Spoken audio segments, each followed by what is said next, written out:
Welcome back to Joe Stunner Boxing. I think Eddie Hearn said it best. He said about Maxi Hughes, he will not go away. And sure enough, he will not, because he's just won a shutout over in Monte Carlo against Gary Cully. Hughes is now 28 wins with 6 KOs, 7 defeats, 3 by stoppage and 2 draws, 34 years of age.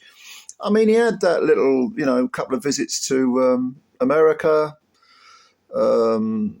controversially lost a majority decision to George Kambosos. Many thought he won that. Lost his IBO world title in that fight.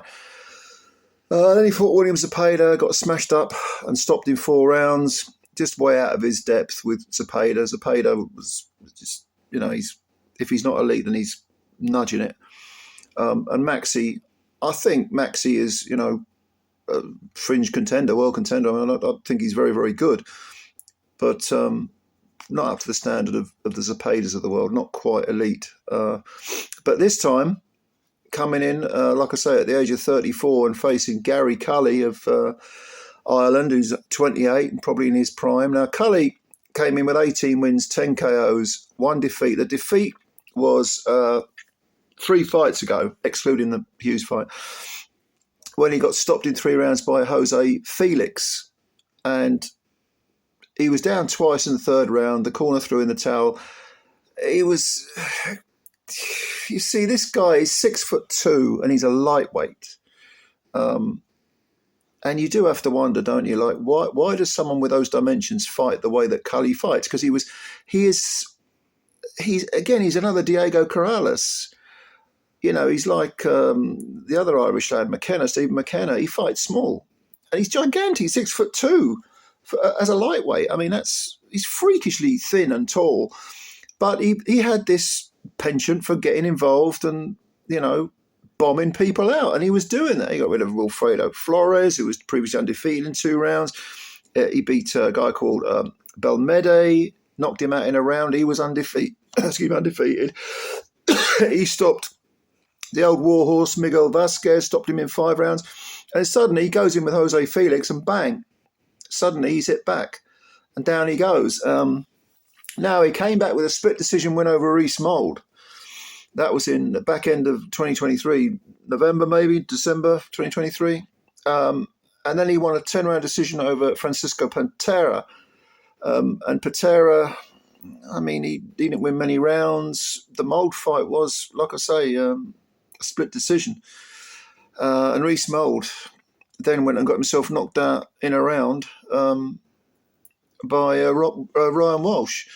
So it was seemed that possibly Cully was a little bit gun shy, or perhaps it's a case of, when you get chinned, when you're a seek and destroy guy and you get chinned, and people turn and say, well, look, you're tall, you've got all these natural attributes, you should be boxing more, you should be, keeping your range, and so on and so forth. If you're not used to that, then you end up getting caught between 2 styles. And I think I get the impression that's happened with Cully. I don't think it is just that he's gun shy, because the kid's got some real guts. He suffered a horrendous cut in this fight, which I think was from a punch. 7th round, I think, 8th round. And it was his eyebrows, his eyelid was hanging off, and there was blood everywhere. But he carried on. And even when he was hurt, and he was hurt at various points of this fight, he didn't quit. There was no quit in the kid at all. I mean, he's got that fighting man's spirit. But sometimes you can sort of doubt yourself. You get knocked out in 3 rounds out of the blue, and suddenly your confidence is like, whoa. People talk about confidence. Very often you can second guess yourself. You start second guessing yourself. Well, I think this is what I should do because I've had a lot of experience before where this has worked, but maybe I should do this instead. Maybe I should try this. Maybe, you end up getting sort of caught between styles and caught between thoughts as well. And that seems to be what's happened to Gary Cully. Now, let's not take anything away from Maxi Hughes, because, I mean, Christ, this was a brilliant performance. Brilliant performance. This was his 2nd fight back since he got splattered by Zepeda. And even though he's 34, you don't look at it. He looks 26, 28, Very, very good performance. Very, very good performance by Hughes. Very disciplined, very controlled. He's a southpaw. Well, actually, they're both southpaw, so I suppose it didn't really make a lot of difference. But it's his timing. It was his timing that was so perfect, and his punch picking. And this is the type of, when people talk about experience in the ring, this is a very, very good example of it. Going 12 rounds with Ryan Walsh a couple of years ago, winning a majority over Kid Galahad. A win over Giovanni Straffon. Was that 22 or 21 to 2021? He's fought Paul Hyland Jr., John O'Carroll. I mean, Liam Walsh. These are all, and he lost to Liam Walsh. Don't forget, he's got defeats on his record. Martin J. Ward unanimously outpointed him. But if you do this, if you have the attitude that I'm going to fight anyone, and I'm going to, if I lose, that's okay. I'm going to go back and I'm going to learn from my mistakes. And if that's your attitude, it's like he was saying at the end of the fight, he was saying, you've got to look in the mirror and say, do I want this? If I want it, go get it. Don't do things by halves. Don't talk about it, do it. And he's got such a perfect attitude, Maxi Hughes, that when he gets in the ring, he's got to be confident. He knows he can be beaten because he's got 7 defeats on his record. He knows he can be stopped because he's got 3 stoppage defeats on his record. But he also knows he can win. And he also knows he's been there and done that. He's been to America. He's suffered defeats. He's been robbed. He's won fights he shouldn't have. This all creates a feeling like a well-rounded mental strength that can only be got through the experience of experiencing different things, if you see what I mean. And all credit to Maxi Hughes. And Gary Cully needs to, if he wants to go down the same route and learn and, take it on the chin, figuratively and literally, and say, do you know what? Maxi Hughes is a good example of what I can do, because I've lost 2 fights now. I've lost 2 of my last 4. And I've been stopped. I've been outpointed widely, because all 3 of the judges had it 100 to 90, which, I think I might have given 1 or 2 rounds to Cully. I don't know. They were close. Even any rounds I would have given to Cully, they were close rounds and could have gone either way. But I've been outpointed. What did I do wrong? How can I learn? Well, also, of course, you have to mention with Hughes that he's got a very good trainer. Sean O'Hagan's in his corner. No nonsense guy. Worked wonders with his son, of course, and he seems to. They're Yorkshire fellas, aren't they? All of them. I think. I don't know what part of Yorkshire Maxi's from, but Sean O'Hagan, Leeds area.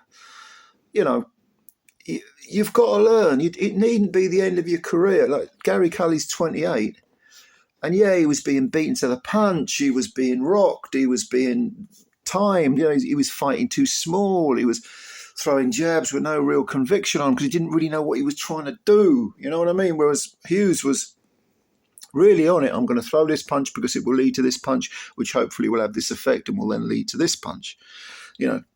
Those different phases. Yeah, very, very impressed with Maxi Hughes. Very impressed indeed.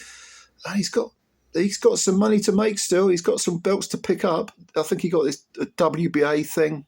He's got one of those WBA trinkets. He's still in the mix. Don't be too surprised if he gets some big fights, maybe on the international stage. And again, more experience going over to Monte Carlo.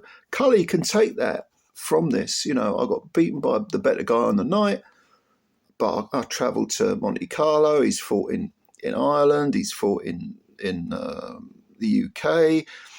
In England. This is all experience. I can't emphasise enough that if you take the positives from anything and you put them in your sort of mental toolbox, then you string them together. So next time when he fights a guy with a similar style to Maxi Hughes, if he's got any sense, he'll have worked on things and he'll know how to counter. It's like timing. Maybe Gary needs to first of all get in his mind what he needs to do, how he needs to go about doing it, and then, work on the fundamentals defensively and offensively. But I don't think he should change his natural style. Every fighter has a natural style.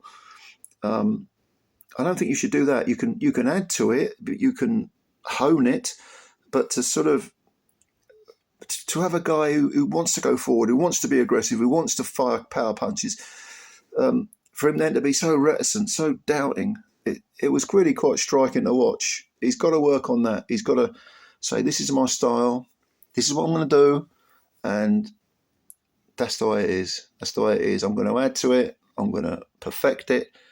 I'm okay. I'm going to have a plan A, plan B, and so on. No problem. But ultimately, I'm not going to try and be something I'm not. I think that's very, very important for any fighter, not just for Gary Cully. But he can come back. He's 28 years old. That's nothing, you know. So anyway, what did you think of this fight?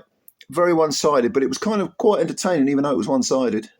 And I think Cully deserves a lot of guts, a lot of kudos for lasting the distance, surviving that horrendous cut, surviving being rocked. But Maxi Hughes takes all the plaudits for another fantastic win. What a career he's having. What a career. Leave your comments below. I'd like to read them as always. And if you like this video, please hit the like button. And please subscribe to the channel if you could. It takes a second, costs you nothing, and you'll be helping us out a great deal. Thank you very much, ladies and gentlemen. I will catch you later, and bye for now.